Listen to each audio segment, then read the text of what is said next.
Hey, good Sunday morning. Thanks for joining us. I hope you all are having a fantastic weekend. We have a lot to get to this Sunday morning. We're going to start off with Harlingen Education Foundation. Joining me is Belinda Zapata and Eric Kennedy. Thank you so much for coming in this morning. Let's first talk about the organization for people who aren't familiar with the organization. Tell us a little bit about it. So the Harlingen Education Foundation is about 30 years old, and it was originally established to help students that were high-risk students to drop out of school. And so the private industries were helping support through scholarships to provide mentors for those students and help them understand the options that are out there and help them stay in school and then understand the accreditations and the next steps to move on to a career. Since then, we've continued to support and provide scholarships for New Directions, New Horizons, which is the program. And then we've also expanded that to provide support for the academies that HCISD has. There are many academies now, where the School of Health Professions, the Construction Academy, the Firefighting Academy, and there's about 20 different academies now that are set up. And we provide support and connections between private industry and the school district to help the students have what they need and the resources so that they can have better accreditations and job opportunities when they graduate. Well, what's both your involvement in the organization? Well, I sit as the vice president and Eric is the president of the organization, and so obviously we are the ones that are really trying to promote what the foundation does. We're extremely proud of the fact that our school district has all these academies that Eric just spoke about. Most recently, we just opened up our first radio station. Awesome. We're really proud of that. We launched that October 16th. KHGN, and you can hear it worldwide. Oh, wow. Right. We were lucky enough to hire an ex-DJ who used to work here in Weslaco, and now she's an educator. And so that was one of the scholarships, the grants, teacher innovation grants that we gave out this year. And so we now have a student-based run radio station that we're really proud of. Yeah. Okay, so that's something that started recently. What is October the the outlook, or 16th. what else is in store? Well, some of the things that we're trying to do really is to get the teachers to their creativity to come out, and so that's where we come in. We give them grants to promote their creativity that they have, and that's just one of the items that they do. We also give out scholarships. We've got 5 high schools, and so there's one student out of every high school that gets a scholarship from us. And so we also give scholarships to the Teachers of the Year for secondary school.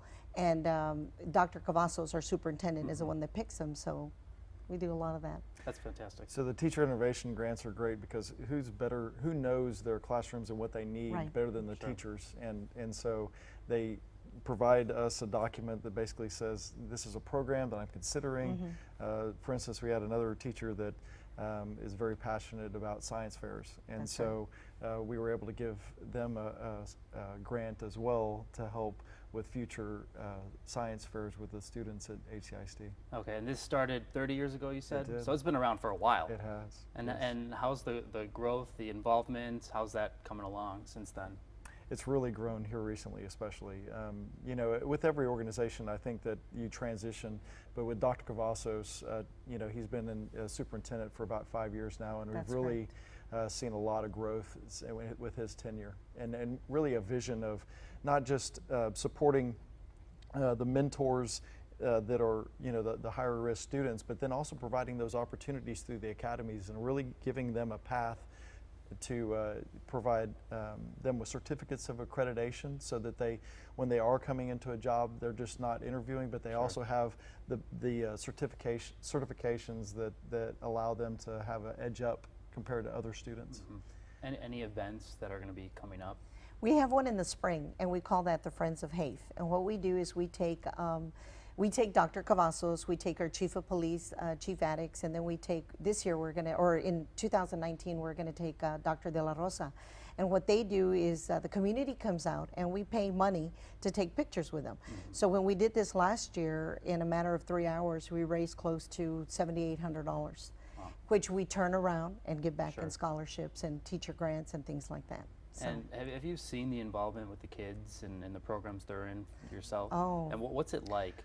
So it's great. I mean, I'm the president of South Texas for Spall Glass, and the reason that we're involved with it is because there is a huge need for construction craft workers Right. in the commercial construction industry. And as a business owner, I want to, connect to the students to provide a better product coming out. And so for us, we're always recruiting and looking for the next talent that comes out, and it's a great opportunity for us to connect with our resources and equipment and funding and just our talents to help teach some of the courses. And then we really develop relationships with those students as well and really see who has the most talent and the most possibility. So as an employer, that's huge for us. We're already establishing those relationships with the students. And when they go through something like this, what is the outlook for them? Where do they go? Off to college, or what's in?